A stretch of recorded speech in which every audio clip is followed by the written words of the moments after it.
সর্বপ্রথম জান্নাতীদেরকে কি খাওয়ানো হবে জানেন? মাছের ভুনা কলিজা। মাছের ভুনা কলিজা পেয়ে জান্নাতীরা কোপায় ফেলবে, খাইতে খাইতে শেষ। ফেরেশতারা বলবে এত খাইয়েন না, সামনে আরো আছে। বড় বড় পার্টি হবে, খাওয়া দাওয়া শুরু হবে। এবার কলিজা ধুইয়া জান্নাতীরা কোপানো শুরু করবে পাখির ভুনা গোশত। সুবহানাল্লাহ পড়ে। একটার চেয়ে আরেকটা সুস্বাদু। জান্নাতীরা জান্নাতে যখন ফলমূল খাবে, ফলমূলগুলো যখন তাদের কমন পড়ে যাবে, তারা বলবে আল্লাহ এই কমন ফল দিলেন কেন? জান্নাতীদেরকে কমলা দিলে জান্নাতীরা বলবে কমলা দিছেন কেন? কমলা তো দুনিয়ায় খাইছি।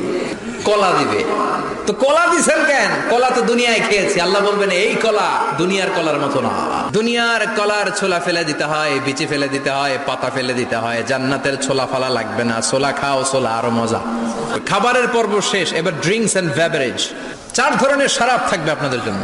নাম্বার 1 মিনারেল ওয়াটার, বিশুদ্ধ পানি। নাম্বার 2 দুধের ঝর্ণা।